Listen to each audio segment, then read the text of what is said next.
feu aux poudres, c'est le débat de 60 minutes ce soir. Faut-il labelliser, comme le souhaite le chef de l'État, les différents médias pour permettre de distinguer les sites qui font de l'information de ceux qui n'en font pas?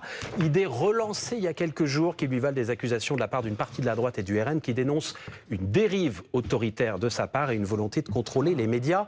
On va essayer d'y voir un peu plus clair sur ce sujet parfois complexe et en débattre également ce soir sur ce plateau avec Raphaël Grabli, journaliste à la rédaction de BFM. Bonsoir Raphaël, avec Sarah Knafo, députée européenne Reconquête. Merci d'être avec nous ce soir. Vous débattrez tout à l'heure avec Mathieu Gallet, ancien PDG de Radio France, aujourd'hui président du conseil de surveillance des Échos. Tout cela sous le regard avisé de Guillaume Tabar, éditorialiste politique au Figaro. Avant de vous entendre, je sais que vous avez des choses à dire et je pense que vous n'êtes pas tout à fait d'accord. Vous allez nous expliquer pourquoi. Voyons d'abord avec vous, Raphaël, ce qu'a dit précisément Emmanuel Macron. Quels sont ses mots? On est le 19 novembre et Emmanuel Macron fait face aux lecteurs de La Voix du Nord. Il est notamment interrogé sur une question, celle de la désinformation en ligne. Regardez. J'ai un exemple assez drôle, la semaine passée avec Alain, qui est un de mes clients habitués au restaurant, et qui vient me dire « Boris, le président Macron, il parle comme ça, hein, le président Macron, il va déclarer la guerre à la Russie ». Et il s'avère qu'en fait, il était effectivement sur un obscur groupe Facebook et il avait effectivement cliqué sur un lien improbable qui disait que vous allez faire la guerre à la Russie. Ça rejoint ce qu'on se disait, il faut que ça rentre dans le débat. C'est qu'on va tout faire pour que soit mis en place un label. C'est pas le gouvernement ou l'État qui peut dire ceci est une information, ceci n'en est pas. Par contre, je pense que c'est important qu'il y ait une labellisation faite par des professionnels qui puissent dire ceci correspond à la déontologie de gens qui manipulent de l'information.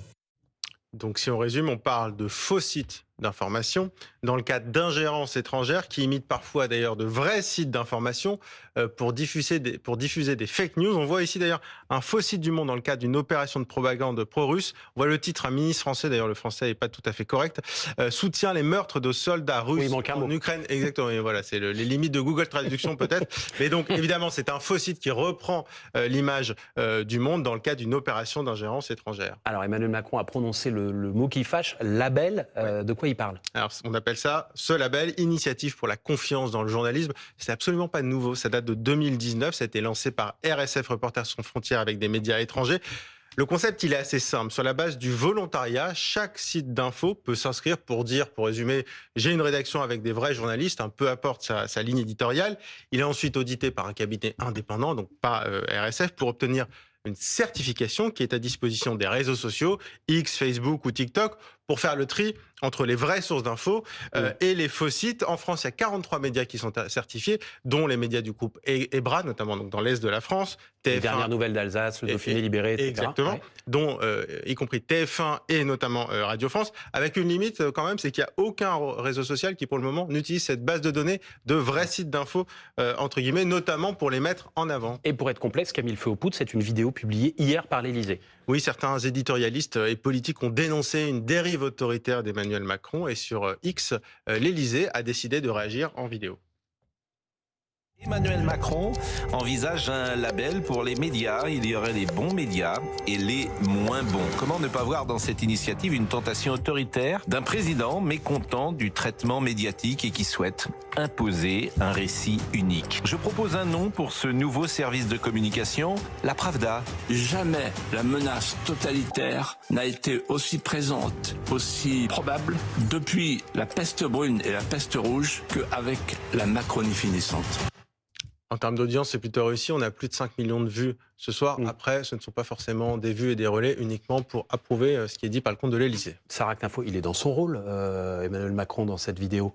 Vous voulez dire dans la vidéo parodique de dire j'ai dit quelque chose, on manipule, mais... Alors malheureusement non, et j'ai même une mauvaise nouvelle pour vous. Je ne sais pas si BFM mériterait le label qui doit être décerné aux médias qui disent la vérité, parce que quand on entend Raphaël Grabli, on a l'impression qu'Emmanuel Macron ne propose rien de neuf, qu'il ne veut pas aller plus loin, alors que quand on lit le discours, et j'invite les gens qui nous écoutent à aller lire le discours sur vie-public.fr, donc un site gouvernemental, à aller lire ce discours, car Emmanuel Macron dit « il faut aller plus loin ». Il parle d'une directive européenne, il dit qu'il va falloir changer le droit national. Et là, il a un monsieur qui lui dit « mais monsieur Macron, il va falloir faire vite, vous avez bientôt les élections ».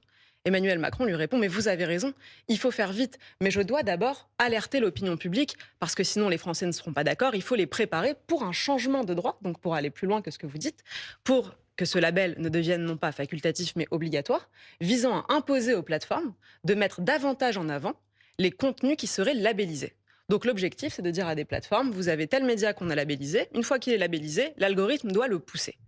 Donc, il faudrait que le gouvernement agrée une autorité qui soit habilitée à décerner ces labels, peut-être Reporters sans frontières, là vous avez raison, il se reposera sur quelque chose qui existe, Non, c'est des cabinets indépendants. mais qui de fait deviendrait ensuite obligatoire pour les plateformes. D'abord, Est-ce que ça n'est pas Reporters sans frontières, comme ça a été dit aujourd'hui, qui donne ce, c'est vrai que là, j'ai label, mis ce un sont des élément, cabinets j'ai mis un indépendants. élément en disant peut-être. En tout cas, il faudra que le gouvernement l'agrée. À mon sens, c'est totalement scandaleux. Évidemment que l'Élysée n'est pas dans son rôle avec la parodie d'hier. C'est ce qui explique les 5 millions. Généralement, quand vous avez un contenu qui choque sur les réseaux sociaux, d'ailleurs, Emmanuel Macron nous fait la preuve que l'algorithme peut parfaitement pousser les contenus de l'Élysée et qu'il n'y a pas seulement les trolls russes et les adversaires du pouvoir français qui sont poussés par Elon Musk. La preuve, il fait 5 millions de vues. Et quand on regarde les chiffres sur son compte, il n'a pas vraiment de quoi se plaindre d'avoir été caché par l'algorithme d'Elon Musk. Mais malheureusement pour lui, il est très regardé et très critiqué parce que les Français, à mon sens, à juste titre, s'inquiètent de ces dérives et se disent, est-ce qu'Emmanuel Macron, est-ce que le gouvernement français, est-ce qu'un pouvoir public, quel qu'il soit, même dirigé par quelqu'un d'autre qu'Emmanuel Macron, est légitime à décerner un label à un quelconque média? Est-ce que, quand on regarde, je vais finir par là. Et je donne la parole à Mathieu Gallet, si vous pouvez débattre. Absolument. Je vais finir sur ça. Et d'ailleurs, je vais lui faire une passe décisive puisque je vais parler. Je peux sortir du terrain si vous voulez aussi. Je vais parler de l'audiovisuel public. On le fera après, si vous voulez, l'audiovisuel public. D'abord, la réponse juste pour dire que sur les labels. L'audiovisuel public, sur lequel l'État donc a en principe une sorte de pouvoir de contrôle, on observe que rien ne dit qu'il mériterait un label, que les fake news y sont légion. Et, allez, on prend les matchs les uns après les autres. D'abord sur l'utilité ou non du label, Mathieu Gallet. Alors moi, je suis un peu, pour le coup, le débat, je pense, va vous surprendre parce que je trouve que il y a une vraie question qui se pose par rapport à la fiabilité de l'information. C'est vrai qu'on voit toutes les fake news qui pullulent sur les réseaux sociaux, sur toutes les plateformes, et qu'il faut débusquer ces fausses nouvelles. Je pense que c'est vraiment l'intérêt de toute démocratie de pouvoir se débarrasser de ces fake news. Par contre, l'histoire du label, moi, je pense que vraiment c'est une mauvaise réponse à une question qui se pose sur la qualité de l'information. Et j'ai bien compris que le président de la République ne dit pas à aucun moment qu'il veut s'arroger ce droit. Voilà, il ne dit pas du tout ça. En revanche, à quoi sert ce label aujourd'hui? Enfin, ce label existe depuis plusieurs années. Je ne pense pas qu'il y ait beaucoup de vos téléspectateurs qui connaissent ce label, qu'il y ait beaucoup de lecteurs du Figaro ou des publications du groupe EBRA qui connaissent ce label. Donc, en fait, à quoi il sert? Moi, je vois que la profession des journalistes n'est pas du tout consensuelle sur ce label, et je pense que c'est quand même un sujet qui doit être pris en main par les journalistes eux-mêmes. Voilà. Et donc, s'il n'y a pas d'autorégulation qui est souhaité par la profession, c'est surtout pas à une autorité publique de le faire, mais c'est pas du tout ce que le président de la République a dit. En revanche, pas de label d'État. Aujourd'hui, on a besoin effectivement de débusquer ces fake news. Il y a des technologies qui permettent très vite aujourd'hui de voir tout ce qui a été retouché par l'IA et ce genre de choses. Ça, je pense que c'est un combat où tout le monde peut être d'accord pour se dire que voilà, on doit se battre contre ces mauvaises informations. Vous n'êtes pas labellisé au Figaro, Guillaume Tabar? Le label, d'abord, sont les lecteurs qui le donnent, et ensuite, sont les acteurs de la vie publique qui peuvent se sentir ou reconnus ou pas reconnus dans un article. Si quelqu'un estime qu'il est caricaturé ou que des choses sont fausses dans un article, il a la liberté de le dire, voire de saisir les tribunaux.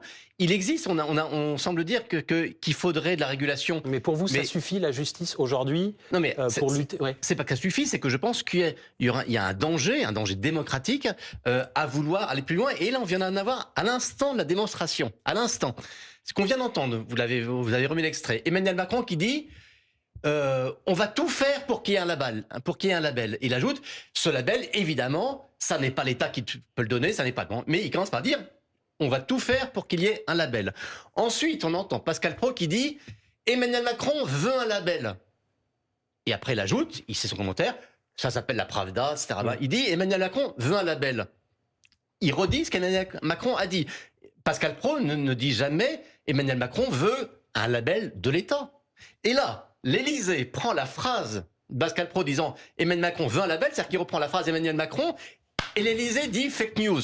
Et donc là, c'est là où on a le droit d'être inquiet, c'est que si, même lorsque on part d'une déclaration, on dit ah non, fake news, on est effectivement mal parti.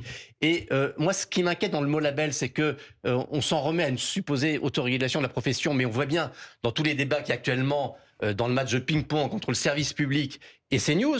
D'ailleurs, au passage, ping-pong ou rugby, hein, ça dépend des jours. Mais c'est pas les frères Lebrun en ce moment. On aimerait que le service public d'une part et peut-être CNews aussi de l'autre passent plus de temps à développer leur vision des choses, à parler à leurs auditeurs et à leurs téléspectateurs de sujets qui les intéressent, plutôt que de régler des comptes. Mais quand on voit une émission du service public qui vient dire, attention, par exemple, dire que il pourrait y avoir un lien entre immigration et insécurité, c'est scientifiquement faux. Là, vous parlez de complément d'enquête il y a quelques jours. Oui. Dit c'est scientifiquement faux. Et il sort une étude contestée par bien des gens. Donc si le label considère dire, moi je considère que scientifiquement la vérité est de mon côté, on voit bien qu'on peut arriver à des interdictions envers des gens qui ne pensent pas comme vous. J'entends. Et le danger, il est là. Le danger, c'est pas qu'Emmanuel Macron veuille ça. Le danger, c'est que certains, dans notre profession, s'autorise le droit de dire « moi, je sais ce qu'est la vérité, moi, je sais ce qui est scientifique et ce qui ne l'est pas ». Si je peux me permettre, ça dépasse la profession de journaliste parce que ce qui m'a encore plus choqué que cette question du « je veux un label, on ira plus loin par le droit » et ça, il faut l'écouter, c'est dit clairement, ça n'est pas qu'un outil qui existe, il veut aller plus loin, Emmanuel Macron. Et ensuite, il dit une phrase qui m'a encore plus choquée, il dit « on sait très bien évaluer la crédulité des gens sur les réseaux sociaux ». Vous avez dû le lire. Nous savons mesurer la vulnérabilité à la crédulité des gens selon leur comportement sur les réseaux sociaux. C'est-à-dire qu'il est en train de nous dire, on sait, quand les gens sont assez idiots pour tomber dans les fake news, on va réussir à le mesurer. Et la question qu'on se pose, c'est à la fin, qu'est-ce qu'on va faire ? Donc les gens qui sont trop bêtes, selon Emmanuel Macron ou selon l'agence qui l'aura agréé, on va leur mettre quoi ? Ils auront droit que de lire France Info ? Ils n'auront pas le droit de lire autre chose ? Ils pourront lire que Libération ? Non, et vous l'avez entendu, cette phrase, on va mesurer la crédulité des gens. Alors si on peut faire monter un deuxième sujet, ce sera positif pour le débat public. Non, mais il ne demande pas à ce qu'on aille espionner chacun sur son téléphone. Il dit on sait le faire, et dans sa bouche, on entend, on saura se servir de cette mesure pour réussir à en faire quelque chose et pour faire avancer le débat. Et alors là, pardon, si on peut apporter quand même une solution, c'est qu'en effet, et alors étonnamment, je serais d'accord avec vous, c'est une vraie question. Pourquoi étonnamment ? Le fait je ne pensais pas être d'accord avec vous, mais c'est une vraie question qu'il y ait des fausses nouvelles partout. C'est une vraie question qui pose en réalité celle de l'esprit critique. Et à mon sens, la réponse n'est évidemment ni dans des labels, ni dans le fait de dire que les seules personnes crédibles sur Terre seraient des médias. Non, il y a des gens qui écrivent sur les réseaux sociaux, il y a des blogueurs qui sont crédibles, il y a des gens qui créent leur propre chaîne YouTube qui sont crédibles. Ça n'est pas une question de médias institutionnels, mais d'esprit critique et d'éducation. Et à mon avis, la meilleure réponse passe par le pluralisme. Plus vous aurez de gens en désaccord, qui auront le droit d'exprimer leur désaccord, et plus les gens exerceront leur esprit critique. Il faut faire confiance dans le peuple français, dans le fait qu'il est un peuple adulte qui trouvera la vérité lui-même. C'est là où j'ai une nuance par rapport à vous, c'est que je pense qu'il y a quand même une vraie différence entre un journaliste, voilà, on en a deux sur ce plateau, qui a une formation, qui a une déontologie, et ce qu'on peut voir sur les réseaux sociaux. Et il y a des youtubeurs qui aujourd'hui sont des gens tout à fait remarquables dans leur domaine, mais c'est pas des journalistes. Et je pense qu'aujourd'hui on a quand même un vrai sujet, c'est l'accès des médias, je veux dire traditionnels, au public à travers les plateformes. Les plateformes, elles sont toutes américaines, soyons clairs. Et là aussi, je pense qu'on devrait être assez d'accord de se dire, il y a un sujet de souveraineté, c'est qu'aujourd'hui, toutes les plateformes qui sont la porte d'accès pour les médias. Parce que nous, on a nos habitudes. Quand tu lis le Figaro, on sait que c'est plutôt de droite. Tu lis Libé, c'est plutôt de gauche. Je veux dire, pour les jeunes publics, notamment, qui consomment l'information à travers ces plateformes qui sont toutes américaines, on ne sait pas d'où on parle. On ne sait pas faire la différence entre un journaliste et un influenceur. Et aujourd'hui, on voit qu'il y a des influenceurs qui ont une énorme communauté, qui ont une énorme influence. Donc, je pense que le vrai sujet... Y compris un Charlie Kirk aux États-Unis. Exactement. Le vrai sujet, c'est comment ces plateformes sont responsabilisées au niveau européen pour que nos médias qui soient de droite, de gauche, du milieu, c'est pas le sujet, mais c'est pour les médias qui font sincèrement leur travail, qui font bien leur travail avec des vrais journalistes, puissent être trouvés par ces publics. On a en effet un vrai désaccord, c'est que j'ai beaucoup moins confiance dans la profession de journaliste que vous. Je considère que la formation... sur le plateau. Désolé. Je considère que pour beaucoup, la formation qu'ils ont faite, les écoles de journalisme sont malheureusement devenues pour beaucoup des écoles d'endoctrinement, et beaucoup de journalistes vous le disent, beaucoup qui l'ont subi, des écoles de propagande, absolument, des écoles de journalistes qui sont devenues des écoles de propagande axées à gauche. J'entends beaucoup qu'on nous dit, sur les réseaux sociaux, on ne maîtrise pas tout parce qu'il y a des algorithmes qui poussent certains contenus. Et tout ce qui fait du clash, c'est généralement ce qui marche le mieux. Sur les médias aussi, et demander à ceux qui, sur le web, choisissent les titres des médias parce que ce sont les titres qui feront le plus de clics. Donc malheureusement ou heureusement, les médias ne sont pas du tout exempts de la recherche du buzz et du clic. Ensuite, je vous disais, on nous dit qu'on ne maîtrise pas donc les algorithmes sur les réseaux sociaux. Mais est-ce qu'on maîtrise les salles de rédaction et les opinions qui sont celles de ceux qui font les nouvelles, de ceux qui choisissent les sujets? La différence, c'est que les algorithmes, on les maîtrise. Quand on regarde, on voit bien qu'il y a quand même une différence depuis que Elon Musk a racheté X.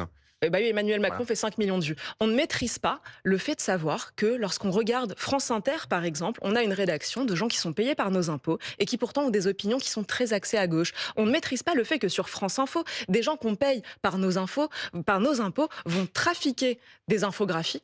Vous l'avez peut-être vu il y a 2 semaines, là aussi, ils ne mériteraient pas le label, France Info. C'est plutôt France des Infos.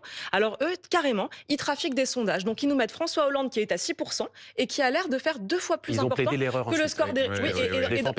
Et dans le graphique corrigé, ils ont encore fait une erreur. Allez regarder. 2 erreurs. Donc fabuleux le label. Alors est-ce que c'est un média de confiance? Avec tout l'argent qu'il nous coûte, on pourrait estimer que le label, quand même, nous aurait coûté cher. Eh bien, manifestement, non, ça n'est pas un média de confiance. L'histoire du label, je pense qu'on est pour ma part, je crois que les Français sont libres d'aller chercher la vérité là où ils le souhaitent. S'ils veulent plutôt écouter Charlie Kirk que Marc Fauvel, pardonnez-moi, ils ont le droit. Ils cherchent la vérité là où ils veulent aller la chercher. Et on n'a pas à leur dire ce qui est important, je trouve, c'est que les gens sachent où ils foutent les pieds. Pardon pour l'expression. Quand on achète un journal, on sait où on met les pieds. C'est pas vrai. Et si on parle de CNews, je veux dire, si CNews effectivement est une chaîne qui a une couleur politique, où est le problème? L'essentiel, c'est qu'on sache d'où on parle. Je pense que et ça, c'est très nouveau. C'est que on n'avait pas l'habitude en France d'avoir des médias audiovisuels qui soient des médias d'opinion. Avec CNews, et la preuve, c'est qu'il y avait une place à prendre. Pardon de le dire chez BFM, qui est un concurrent. Non, mais la parole est libre. Mais à partir du moment où on sait d'où vient l'information... CNews se défend d'être une chaîne d'opinion. Oui, mais le sujet, il est peut-être là, en fait. Il faut assumer. Mais ils ne se défendent pas du choix des sujets qu'ils vont montrer à l'antenne. Alors qu'à l'inverse, on a c'est la liberté d'une ligne éditoriale. Énormément de chaînes qui se prétendent neutres, qui attaquent CNews et qui pourtant nous ont caché par le passé leur engagement politique très fort qui après a été chiffré. Vous avez des enquêtes, des études, notamment de l'Institut Thomas More, qui essayent de montrer les biais politiques au sein du service public de l'audiovisuel. Et là, on se dit non seulement voilà des chaînes qui n'assument pas leur orientation politique, mais qu'en plus, on nous force à payer avec nos impôts. L'équivalent d'un abonnement forcé, puisque nous sommes tous des abonnés captifs au service public de l'audiovisuel. On paye tous 130 € par an et par foyer. Non, c'est plus vrai, vous le savez. Malheureusement, il ne vous aura pas échappé que l'argent public ne poussait pas sur les arbres et que quand vient un service public, il est financé par notre argent. Donc si on divise 4 milliards de budget par an par 30 millions de foyers en France, désolé, ça fait 130 € par ménage et par Marine Le Pen sur le fait que l'Arcom ne devrait même plus surveiller, s'occuper des télés privées. Ah non, moi j'irais plus loin, l'Arcom ne devrait même plus exister. Ah oui. Donc j'irais plus loin que cette mesure. L'Arcom ne devrait pas exister. Pour vous, il ne faut plus de régulateur. Le régulateur, ça s'appelle la loi en France. Vous avez des lois. L'Arcom est créé pas par le Saint-Esprit. Par François Mitterrand. Et avant que l'Arcom a été créé par le législateur. Avant que l'Arcom n'existe, c'était pas le Far West. Mitterrand a décidé de le créer. C'était pas le Far West, avec que des médias d'État. Avant, c'était l'ORTF. Vous avez la loi. Et alors, si vous n'aimez pas les médias d'État, privatisons immédiatement l'audiovisuel public. Je serais d'accord avec vous une fois de plus. Non, mais on peut avoir des médias publics qui ne sont pas des médias d'État. Si vous n'avez pas l'Arcom, vous avez ce qui s'appelle la loi. Vous savez, dans plein de domaines, par exemple pour le code de la route, vous avez la loi. Quand vous violez la loi, vous payez une amende ou alors vous passez devant un tribunal. Oui, un tribunal. Un gendarme qui d'abord fait souffler dans le ballon. Ça s'appelle la justice. Donc, vous n'avez pas besoin de créer des agences qui viennent comme ça faire respecter la loi en étant une étape intermédiaire. Vous avez des règles claires. C'est vrai qu'avant, c'est le ministère de l'Information. Donc, je pense qu'on a quand même gagné un peu entre le ministère de l'Information et une autorité indépendante. C'est pas moi qui vous dirais que l'État doit contrôler l'information. Je suis plutôt là pour défendre le point de vue adverse, d'ailleurs. Guillaume Tabar, est-ce qu'on a là l'un des thèmes peut-être sur la liberté d'expression, thème important aux États-Unis depuis plusieurs années, sur lequel a surfé notamment Donald Trump, mais peut-être aussi de notre campagne présidentielle à nous en quelques mots. Ce sera évidemment un thème de débat, avec comme souvent le risque de passer à côté du débat de fond. Parce que aujourd'hui, il faut le dire, la presse est en danger. Mais elle est en danger par quoi? Pas par le fait qu'il y a une chaîne qui dit des choses qui ne plaisent pas à une autre. Elle est en danger parce qu'il y a des plateformes numériques internationales qui ont des moyens colossaux et qui pompent la production des médias nationaux, et ça, il faut le réguler. Elle est en danger parce qu'il y a une question existentielle. Je voyais une députée macroniste qui disait scandaleux, les médias, il y a 9 milliardaires qui possèdent 80% des titres. Mais sans des investisseurs, quels qu'ils soient, qui mettent de l'argent pour faire vivre des chaînes, des journaux, des radios, ces chaînes, ces journaux n'existeraient pas. Merci. Et ce qu'il faut défendre, c'est l'existence de la presse et son pluralisme. Merci à tous les trois d'être venus en parler. Et on Merci à débat vous. tranquillement sur BFM dans un instant, le 20h. Maxime Switek, ne bougez pas.